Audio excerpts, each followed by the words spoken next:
Shalom teman-teman HFG. Saya percaya bahwa hari ini Tuhan punya rencana indah untuk kita semua, untuk boleh belajar satu hal yang penting mengenai dasar dari kita mengenal Tuhan, yaitu adalah worship. Kadang-kadang worship itu menjadi sesuatu yang salah ketika kita menganggap bahwa worship itu sesuatu yang sederhana. Worship itu bukan bicara soal bagaimana cara kita nyembah Tuhan, tapi worship bicara soal bagaimana kita dan mengapa kita nyembah Tuhan sih. Pengertian ini sebenarnya yang harus kita tahu bahwa nyembah Tuhan itu bukan hal yang sederhana, tapi nyembah Tuhan itu sesuatu yang berharga banget. Ada beberapa konteks dari teman-teman yang saya sempat bertanya, apa sih sebenarnya esensi dari penyembahan atau esensi dari beribadah kepada Tuhan? Ternyata ada dari mereka bilang bahwa karena saya beragama Kristen, jadi saya nyembah Tuhan, atau karena saya takut kalau terjadi malapetaka, makanya saya nyembah Tuhan. Mungkin ada juga yang berpikiran bahwa karena orang tua saya adalah Kristen, jadi saya suka diajak ke gereja, maka sebab itu saya beribadah dan nyembah Tuhan. Ada juga justru yang malah gak tahu dia nyembah Tuhan itu buat apa. Nah, ini adalah sesuatu yang sebenarnya ada di dalam gereja Tuhan. Nah, pandangan-pandangan klasik juga muncul ketika dibilang bahwa, dan ini muncul di pelayan Tuhan khususnya, seperti apa sih penyembahan? Penyembahan itu mungkin diklarifikasikan seperti, oh berarti 2 lagu lambat ya, atau enggak 2 lagu cepat, itu penyembahan loh. Atau penyembahan itu hanya sekedar sesuatu yang mengiringi sebelum khotbah. Atau penyembahan sebenarnya sesuatu yang membuat orang itu nangis. Malah sebenarnya penyembahan itu hanya boleh dilakukan di gereja. Bagaimana kalau misalnya kita lagi di motor, di mobil, di kendaraan umum, konteks penyembahan itu justru malah nggak muncul. Itu pandangan orang. Atau penyembahan itu muncul ketika hanya sekedar rasa penyesalan. Teman-teman, kita coba belajar bahwa sebenarnya penyembahan itu bukan bicara soal kegiatan, bukan bicara soal bentuk atau liturgi, tapi penyembahan itu bicara soal hubungan kita sama Tuhan, yang nggak bisa dibohongin loh. Bicara soal hubungan itu bicara soal kualitas kita nyembah Tuhan seperti apa. Saya pelajari bahwa dalam saya pelayanan hampir lebih dari 10 tahun, bahkan 15 tahun dari waktu saya di sekolah minggu, bahwa penyembahan itu step pertama adalah kita kenal Tuhan dulu nih. Pengenalan Tuhan itu dimunculkan. Setelah itu apa sih? Membangun hubungan secara konsisten, bukan momentum. Artinya bukan sekedar ketika kita ngerasa bahwa kita terbeban, akhirnya kita bisa nyembah Tuhan. Nah, nyembah Tuhan itu bicara soal konsistensi. Yang ketiga adalah penyembahan dengan pengertian. Nah, kalau misalkan kita bicara soal penyembahan karena pengertian, ini muncul adalah kita tahu bahwa siapa yang kita sembah, sehingga kita punya respect sama Tuhan. Yang terakhir justru malah ini yang suka muncul adalah penyembahan dalam roh dan kebenaran. Nah, beberapa fakta dari penyembahan adalah waktu kita nyembah Tuhan itu bukan ngebuat kita ngerubah Tuhan. Justru malah ketika kita nyembah Tuhan, kita yang berubah. Kita yang makin cinta sama Tuhan karena penyembahan kita. Karena balik lagi ke masalah soal hubungan. Tahu kan teman-teman bahwa penyembahan kamu itu lebih dari penyembahan yang dilakukan oleh malaikat di sorga. Kita adalah orang-orang yang ditebus sama Tuhan. Waktu kita nyembah Tuhan di kamar dalam keadaan yang kita baru bangun tidur, kita cuma bilang, oh Lord, thank you Lord, terima kasih buat hari ini. Penyembahanmu yang memiliki kualitas punya hubungan sama Tuhan, itu sorga denger loh. Ketika satu frekuensi penyembahan kamu sama Tuhan, yang terjadi adalah sorga memberikan responnya dan kita merasakan damai sejahtera. sukacita, bahkan kita ngerasain kelegaan. Gak aneh bahwa kita terima namanya kesembuhan saat kita nyembah Tuhan. Nah, di dalam Alkitab ada dua esensi dari penyembahan. Kita mau sama-sama belajar yuk. Ada dua hal penting sebenarnya yang saya coba pelajari. Yang pertama adalah kata yadah. Nah, kita coba baca di Mazmur 42 ayat 5-6. Bunyinya seperti ini.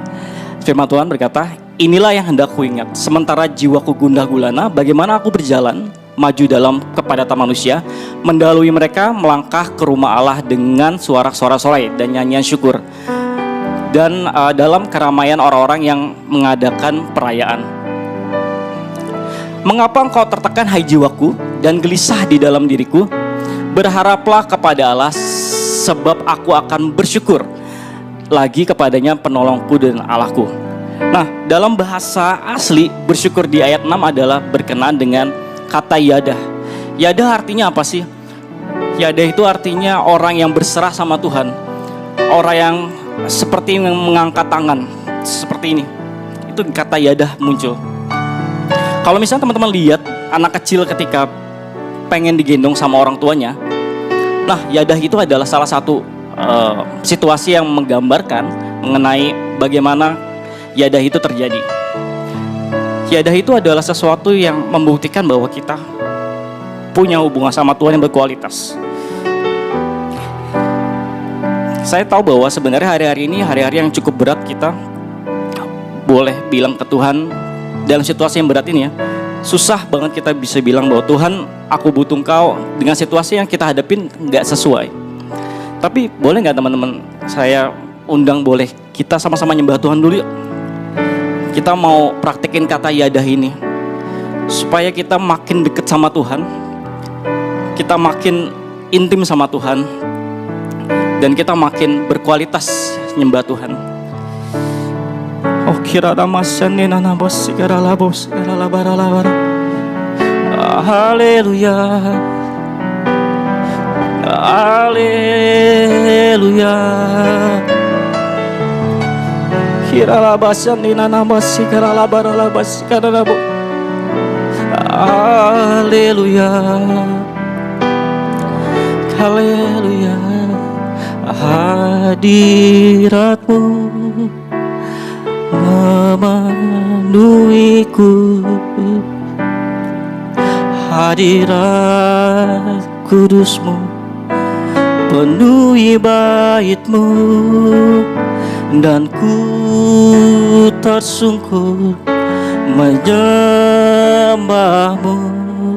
Yang ku nampak hanya kemuliaan-Mu. Lebih lagi katakan, hadirat-Mu memenuhiku, hadirat kudus-Mu penuhi bait-Mu, dan ku tersungkur menyembah-Mu. Yang ku nampak hanya kemuliaan-Mu. Oh Jesus, irala barala mosanina nabo, irala barala barala barala, kirala barala barala barala barala mosanina nabo, nabo sina nabo.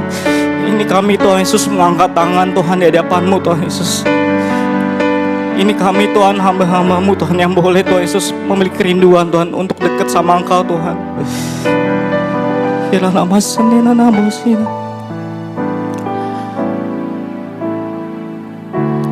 Esensi dari penyembahan yang kedua adalah proskuneo. Proskuneo itu adalah punya arti bahwa mencium. Orang yang mencium itu karena dua hal. Pertama, dari jarak yang dekat, bukan jarak yang jauh. Dan mencium itu karena ada hubungan. Nah, di dalam ada dua perbedaan antara dua mesbah, yaitu ada di tabernakel Musa dan di Pondok Daud, bahwa di tabernakel Musa, tabut perjanjian itu ada di ruang Maha Kudus terpisah dengan pemuji dan penyembahnya. Sebab itu pada masa ini Tuhan itu sepertinya eksklusif dan menyembah Tuhan dari kejauhan. Namun di Pondok Daud justru malah tabut Tuhan ada di dalam satu ruangan dengan pemuja dan penyembah, sehingga mereka bisa dekat dan nyembah Tuhan dari dekat banget dan bisa ngerasain keintiman sama Tuhan. Makanya Daud itu, kita harus bisa belajar dari Daud bahwa Daud itu punya satu sikap di mana dia pengen banget yang namanya dekat sama Tuhan. Makanya dia buat yang namanya Pondok Daud supaya nggak ada jarak antara dia sama Tuhan. Arti kedua dari proskuneo adalah seperti anjing menjilat tuannya. Proskuneo itu dari kata pros, yaitu adalah kedekatan. Yang kedua adalah kuon, artinya anjing. Jadi proskuneo itu adalah seperti seorang anjing yang mencium tangan tuannya. Apa sih yang kita dapat dari ini? Kata proskuneo dari anjing yang menjilat tangan tuannya itu bicara soal respect. Bagaimana kita nyembah Tuhan itu karena kita respect sama Tuhan. Somehow kita misalkan pelayanan kita itu nggak respect loh sama Tuhan. Kita membuat pelayanan kita tuh saking sederhananya. Kita pikir bahwa pasti kalau misalkan saya pelayanan, kita tuh pengen ngasih terbaik, tapi kita nggak mempersiapkan yang terbaik. Teman-teman sadar nggak ketika misalkan teman-teman yang mungkin pelayanan di pujian penyembahan, ketika respect sama Tuhan, yang terjadi adalah ada lagu kamu, ada lagu pilihan yang dari hatinya Tuhan. Bahkan seorang pemusik sekalipun bisa menciptakan satu kerjasama, yaitu unpredictable worship, di mana penyembahan ini sesuatu yang tidak terprediksi, dan itu cuma karena penyembahan karena roh. Nah, kita juga tahu bahwa sebenarnya penyembahan itu bukan hal yang cuma sekedar lip service, tapi soal hubungan. Bicara mengenai hal penyembahan, saya pengen kita lebih dalam mengenai redeem worship. Redeem worship adalah sikap di mana kita tahu dan kita nyembah Tuhan karena kita ngerti bahwa kita adalah umat yang Tuhan tebus. Salah satu senior saya ngajarin saya beberapa tahun lalu, ketika kamu nyembah Tuhan di piano kamu, bayangin bahwa Tuhan itu udah ngasih hidupnya sama kamu dan dia mati buat kamu. Jadi kamu nyembah Tuhan ya karena itu. Nah, dasar itu ngebuat penyembahan saya itu berubah dari hari itu. Nah, teman-teman, kita boleh baca di Kejadian 3 ayat 6 sampai 10. Nah, cerita ini adalah cerita di mana ketika Adam dan Hawa jatuh ke dalam dosa pertama kalinya. Yang terjadi adalah dalam Kejadian 3 ayat 6 sampai 10 bahwa manusia ketika berdosa justru malah Tuhan yang datang ke manusia, bukan manusia datang ke Tuhan loh. Bukan manusia yang cari Tuhan untuk menyatakan salahnya dia waktu pas dia berdosa. Justru malah Tuhan yang memberikan dirinya untuk cari manusia. Maka di Kejadian 3 ayat 21 dikatakan, dan Tuhan Allah membuat pakaian dari kulit binatang untuk manusia dan untuk istrinya itu lalu mengenakan kepada mereka. Artinya apa sih? Tuhan itu Allah yang bertanggung jawab sama hidup manusia. Semua saya pikir bahwa gini, Tuhan itu kok kayaknya tega ya. Setelah manusia dia ciptakan, terus akhirnya manusia berdosa, kenapa Tuhan harus mengusir Adam dan Hawa dari Taman Eden? Ternyata ini bukan bicara soal hukuman, tapi bicara soal konsekuensi. Bicara soal apa yang kita lakukan, buahnya tetap ada. Waktu pas Adam dan Hawa keluar dari Taman Eden, yang terjadi adalah tadi saya pikir bahwa Tuhan itu meninggalin loh. Ternyata Tuhan itu berjalan sama Adam dan Hawa, dan berjalan dalam konteksnya manusia ya, sampai menunggu sampai fase penggenapan Yesus lahir. Ini luar biasa loh. Ini cukup alasan saya secara pribadi untuk saya nyembah Tuhan. Nah, kita mau belajar lagi di Lukas 7 ayat 36 sampai 39. Boleh kita baca bahwa seorang Farisi mengundang Yesus untuk datang makan di rumahnya. Yesus datang ke rumah orang Farisi itu lalu duduk makan. Di kota itu ada seorang perempuan yang terkenal sebagai seorang berdosa. Ketika perempuan itu mendengar bahwa Yesus sedang makan di rumah orang Farisi itu, datanglah ia membawa sebuah buli-buli polam berisi minyak wangi. Sambil menangis, ia pergi berdiri di belakang Yesus dekat kakinya, lalu membasuh kakinya dengan air matanya dan menyekanya dengan rambutnya. Kemudian ia mencium kakinya dan meminyakinya dengan minyak wangi itu. Nah, di ayat ini yang namanya redeem worship. Artinya sebenarnya wanita ini waktu ketemu Tuhan, dia ngerasa bahwa dia itu dilepaskan sama Tuhan dosanya.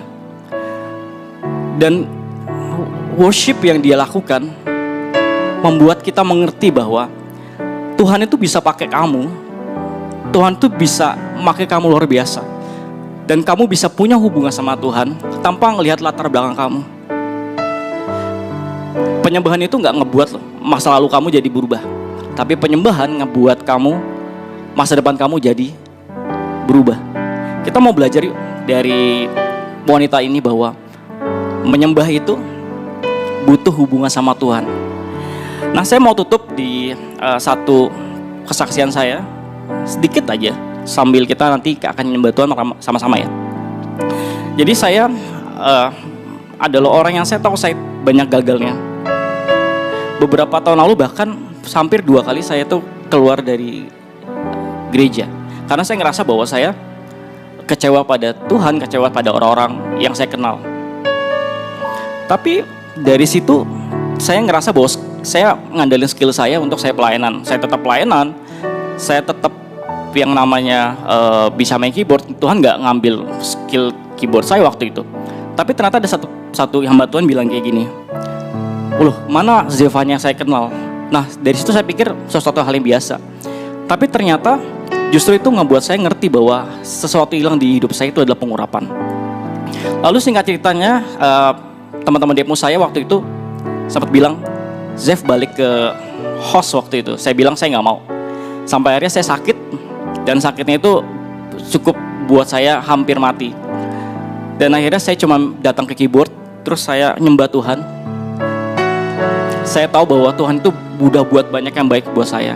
Ketika saya balik dan akhirnya singkat cerita saya kembali lagi ke pelayanan saya, pendeta yang sama, hamba Tuhan yang sama bilang gini, "Zev, your power is back." Jadi kekuatan dan pengurapan itu kembali, dan saya menyadari bahwa namanya pengurapan dan penyembahan itu berkaitan erat. Yuk teman-teman, hari ini kita mau yuk dapetin hatinya Tuhan. Kita mau belajar mengenai penyembahan yang utuh, bukan penyembahan yang bohong. Kita mau penyembahan kita menjadi penyembahan yang jujur. Yuk kita nyembah Tuhan.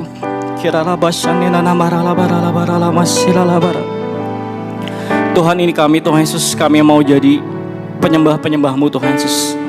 Ketika kami mengerti Tuhan bahwa redeem worship ada di dalam kami Tuhan, maka penyembahan kami menjadi penyembahan yang berkualitas. Terima kasih Tuhan, terima kasih Tuhan, terima kasih Tuhan Yesus. Yuk teman-teman HFG, boleh kita sama-sama nyembah Tuhan di menit-menit terakhir ini.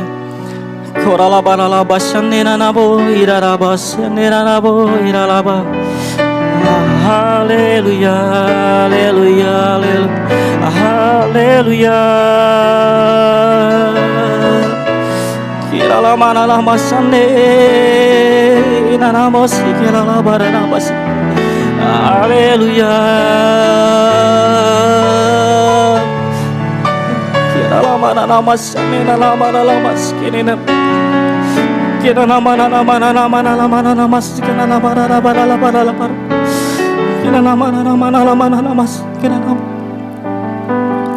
I'm coming back to the house of worship when it's all about you.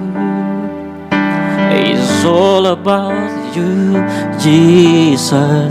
I'm sorry, Lord, for the things I made it when it's all about you. It's all about you, Jesus. It's all about you. Katakan dari hatimu. It's all about you. It's It's all about you, Jesus. It's all about you. It's all about you. When it's all about you, Jesus. Tuhan, urapi kami Tuhan Yesus, anak-anak-Mu Tuhan. Urapi setiap dari kami Tuhan yang boleh mengerti hari ini Tuhan, bahwa penyembahan itu sesuatu yang mahal, bukan sesuatu yang kami bisa main-main di dalamnya. Kalau Tuhan boleh nebus kami, kalau Tuhan boleh memberikan nyawanya boleh untuk kami, itu cuma satu alasan kami bisa mau nyembah Tuhan dengan hati yang tulus. Tuhan, terima kasih Tuhan, terima kasih Tuhan. Ajar kami mengerti Tuhan hari demi hari Tuhan. Ajar kami mengerti Tuhan Yesus kasih-Mu Tuhan, sehingga kami boleh menjadi penyembah-Mu yang benar Tuhan. Terima kasih Tuhan, terima kasih Tuhan Yesus. Materaikan Tuhan firman-Mu hari ini, biar firman ini Tuhan bisa menjadi rema, bisa menjadi kekuatan, bahkan bisa membuat kami menjadi penyembah-Mu yang benar. Dalam nama Tuhan Yesus kami bersyukur, haleluya, amin. Tuhan memberkati. God bless you.